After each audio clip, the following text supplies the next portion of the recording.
Hey guys, I was just on a roll today. I'm on a creative streak today. So I wanted to tell y'all something. I wanted to make this video a while ago, and it was after I had already made my declaration and I'm done with the channel and all that sort of stuff. So I just kind of held to it, took a step back and didn't do anything. But I always wanted to do a video about films that, for people my age who are middle age, who many of these late 70s, early 80s films that we were either babies or young children in the 80s. We were too young to have seen these films in the theaters. Most people my age, we saw those movies like on video and cable, because that was taken off in the 80s and especially into the 90s. But I wanted to say, I found that there's always a conversation that you watch films, and especially for me, I come from the cable television video store era. So I'm used to watching these films on VHS tape and cable. Many of the films, like I said, I've never seen theatrically. So there's a retro theater here, and it shows new movies and old movies, privately owned theater. But they always have like different horror movie marathons or any type of movie marathon, comedies. So they'll show movies from the 70s, the 80s, and then they'll have like an Avengers movie or whatever that movie was with Leonardo DiCaprio. I haven't finished it. One Bad Tomorrow, whatever that movie was called. But I got up to the scene where Sean Penn was held hostage and the chick had a gun on him and she was like, do whatever. And I was like, okay, listen, you guys know I can handle any type of movie, but I was just like, why is this here? What is the purpose of this scene? I don't know. It was weird to me, man. But anyway, so check this. So my birthday was way back in October. Getting up there, these mid 40s, it's like, wow, time's flying. So anyway, they had a movie marathon for my birthday, and it just happened that they had Halloween 1, 78, Halloween 2, Halloween 3, The Monster Squad, Trick or Treat, not Trick or Treat. I know the difference between the two films. I've seen them both. It was Trick or Treat, the Warner Brothers anthology movie, and they showed Michael Jackson's Thriller video. And then they had Charlie Brown Halloween, which I saw that eons ago in the 80s, like on Channel 5 back in Cleveland. Any of you all who know the Cleveland area, Channel 5, WEWE, Ruse Network. Yeah, y'all know about that, fellow Clevelanders from the 80s. Anyway, and I tell you, seeing these films theatrically, it's almost like having a new experience. I mean, first of all, this was a packed house. And this was because I had seen a re-release of Halloween years ago at another theater in town, but it was like an AMC thing. And there's a big difference between when you go to like AMCs and when you go to privately owned theaters, because privately owned theaters are filled with people like me and like y'all. You go to AMC, it's filled with the regular people, and I don't, casual viewers, I don't like being in the theaters with them, man. They don't respect or they just say it sucks, but they don't respect films of the 70s. They're unable to watch them as films. They're unable to transport to the time period in which the films were made. They just look at it and go, oh, it's old. Matter of fact, I remember dating a chick like last summer, and oh man, she's getting on my nerves, man, because I don't know, she came over to my house one day and I was like watching Lethal Weapon, and she's like, oh, that's an old movie. Like, who gives a shit if it's old? A movie is a movie. What does it matter? I mean, I watch black and white movies too. I grew up watching black and white movies. I had a black and white television in my room in the 80s. Because remember, guys, it was the 80s. The 60s was only, 30 years before. So black and white televisions and stuff from the 60s was still lingering around in the 80s. So yes, I had a black and white television at my home in Cleveland. You turn the dial 358, and then you turn the other dial to channel U, which is 43, or channel 55 in Cleveland. I pointed the antenna and everything. Halloween, all those movies. The Exterminator, Conan the Barbarian. I could go on and on. Hell Night, Prom Night. I saw all those movies on my black and white television on regular TV when I was a kid. There's also a movie I saw called The Vindicator. I don't know. I'm going old school. Some of y'all might not know about that movie, but it was it's sort of like a low budget version of RoboCop was low budget, but even lower budgeted version. I think it's a Canadian production. It's a sadistic little movie. I remember Pam Grier's in it. She plays like a vicious, cold-hearted bounty hunter. But and the guy from Twins who plays one of the brothers who's following around Danny DeVito, I can't remember that actor's name, but he always plays a slime ball. But there's like a scene where he's like trying to Anyway, he's trying to get information from this woman and delete her and all this kind of stuff, and it's pretty wild. I never forget. I'm digressing just a pinch before I get back to the Halloween marathon. I never forget. Because this was public TV, in the 80s, local TV stations in any state like Cleveland or wherever, they would just show. They would have movies they would show. And I saw this movie, The Vindicator, and I never forget my mother walking in the room before she made me say my prayers for bed, and she looked at this scene where, and if anybody has seen the movie, Pam Grier and this other guy, the guy from Twins, are trying to delete this guy, this scientist who they think is dead's wife, and they kill the roommate, and it's really ugly and nasty scene.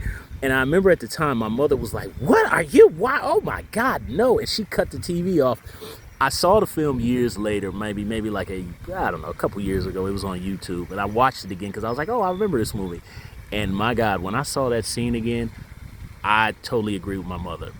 I was actually aghast looking at it as a grown man. I was like, not for children, not at all.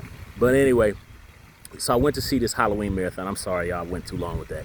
So I went to see this Halloween marathon because my birthday's in October. And to see this new print of Halloween, I've seen Halloween millions of times like all of us out here have. So obviously it loses the power, but that's my favorite scary movie of all time. I just love that film. I love the 70s style. I love how low budget it is. I love how, to some people, they think it's cheap. I love it.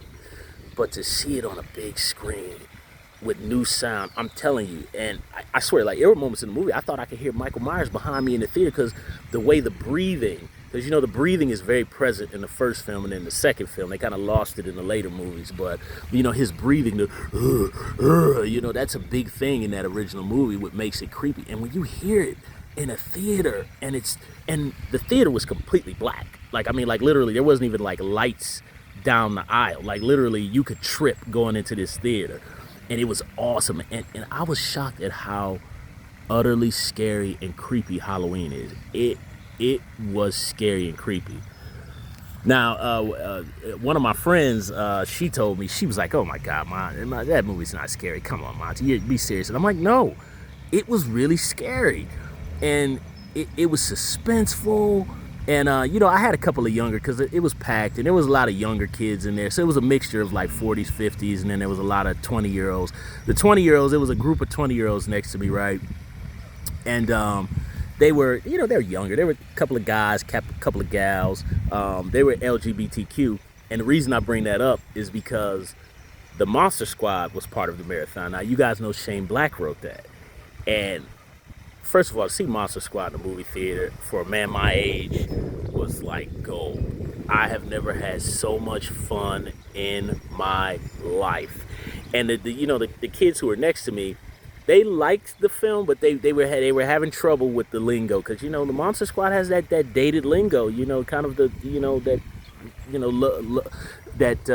all those kind of derogatory lingos that was used back at that time. They liked the movie, but they were really struggling with it, and I talked with them when the movie was over, because nobody wanted to go see this marathon, so I was like, screw it, I'm gonna go solo. And I used to do that when I was in film school, so I went and I kind of chopped it up with them. They were like, "Oh, who's this old guy?" And they thought I was cool, and I was talking with them. But anyway, Halloween, they were okay with it. The girl next to me was like, "Oh my God, is this movie over yet?" And I looked over at Turner, and she was like, "Is this movie scary, sir?" I'm like, "Oh God, she called me sir." I was like, "Well," I said, "it's a movie about tension, sustained tension. That's all it is." And she was like, "That's it?" And I was like, "Yeah." I was like, "I'm sorry, honey. You're not going to get some gore fest here. You're going to get a dude walking around in the shadows for 90 minutes. That's what you're going to get."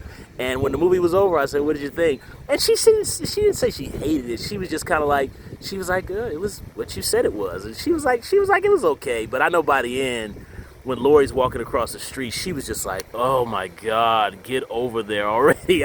But that's the difference. I'm conditioned to it. And those of us who grew up with these films are, but these younger viewers, it just shows the difference in, how movies are edited now. That 70s, you watch the person walk across the street in real time. That is just too slow for them, But it was very creepy. And I named the scenes that were really creepy in Halloween.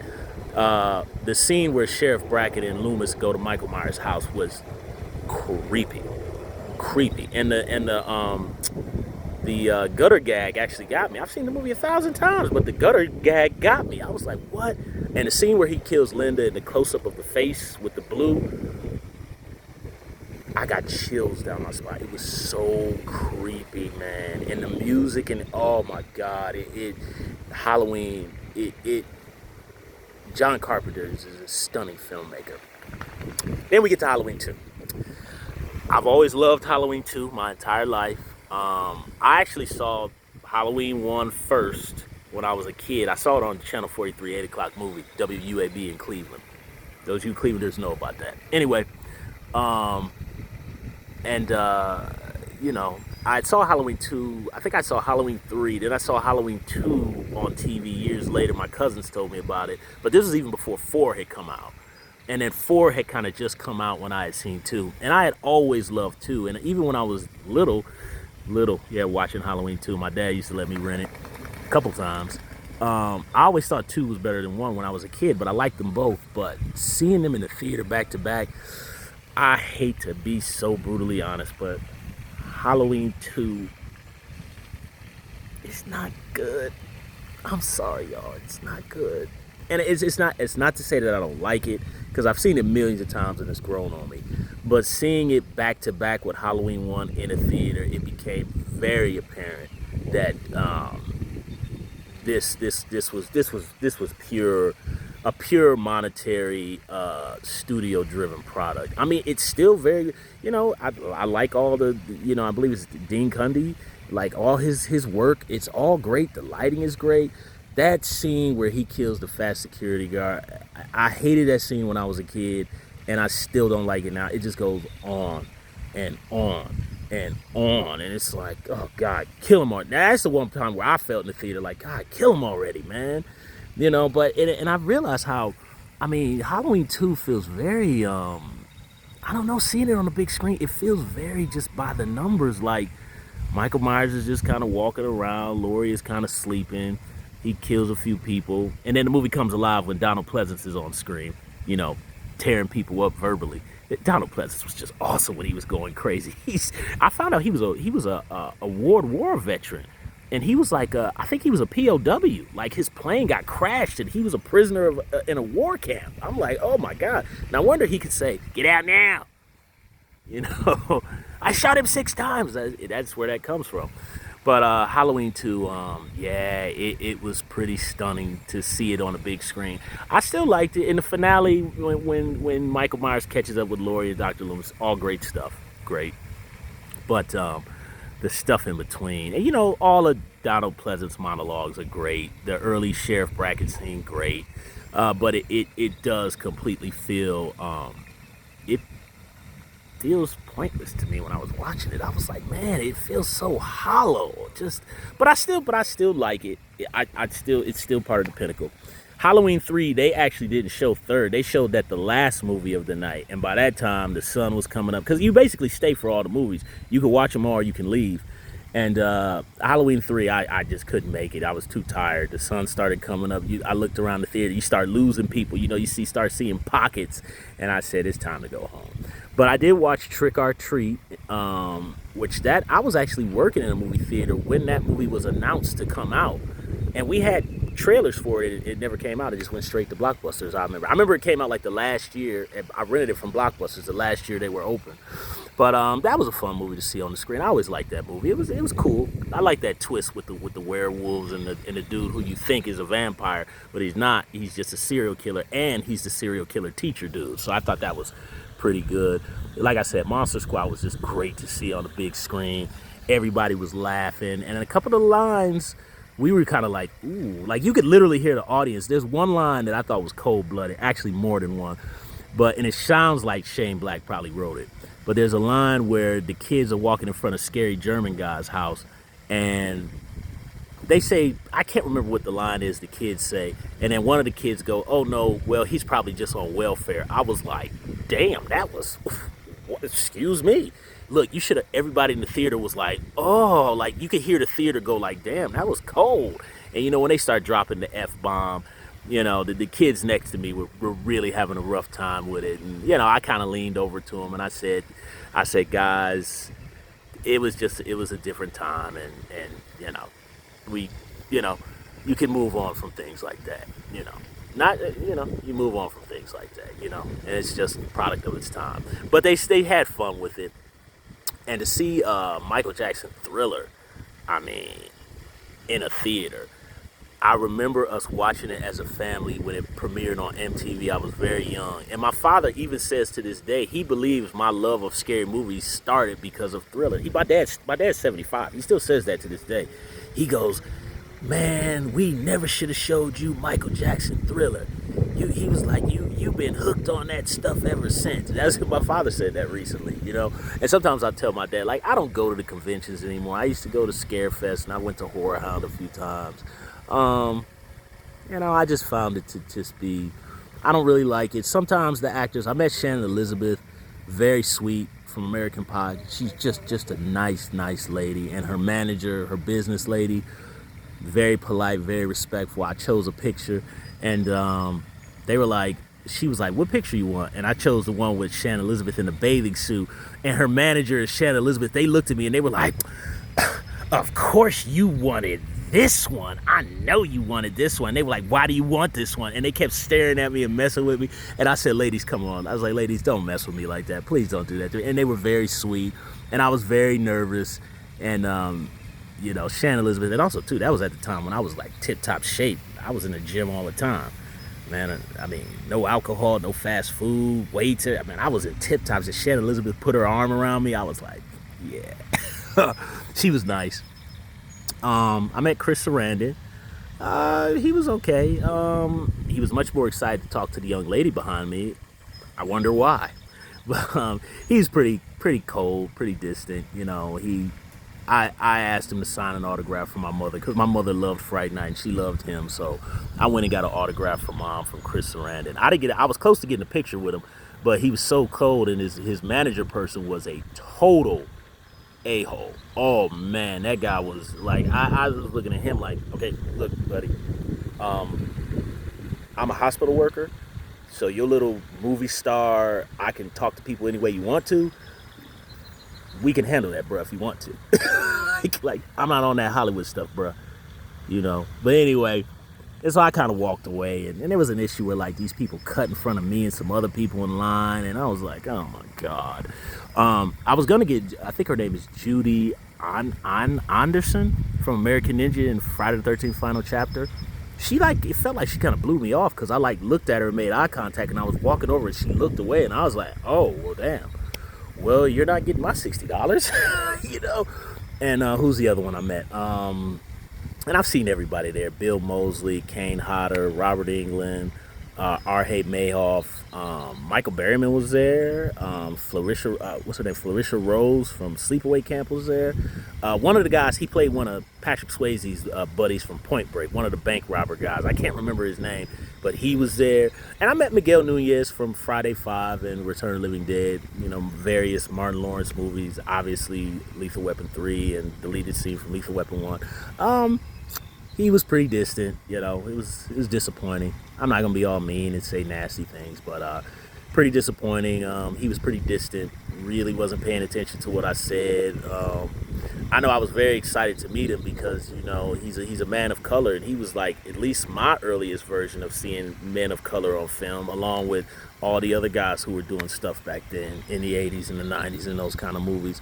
So it was a little, I mean, I'm not gonna lie, it was a little hurtful, man. Like, it was like, damn, because I was in the middle of telling them how, like, I love what you did in Return of the Living Dead and Friday 5. And I know he's heard this thousands of times, but it's like, look, bro, we're paying you for your time. You know we're gonna say this.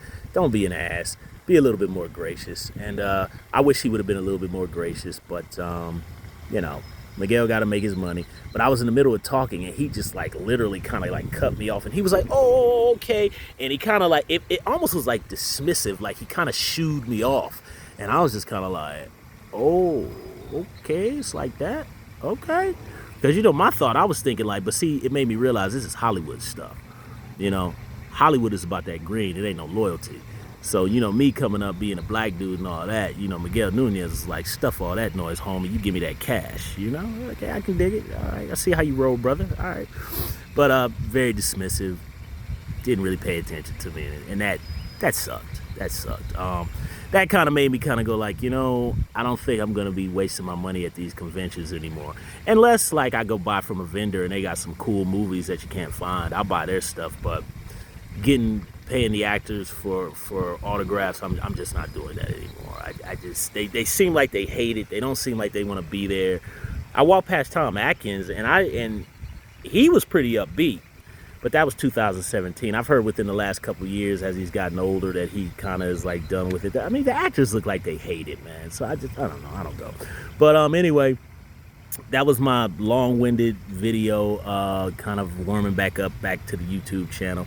But it is a big difference when you see films in theaters versus when you see them on video all the years. The power of when you see it on that giant screen is wow. It's pretty amazing, man. I even saw a rescreening of Friday the 13th, the final chapter last year, or not this past year, 2024. I saw it, and boy, oh boy, man.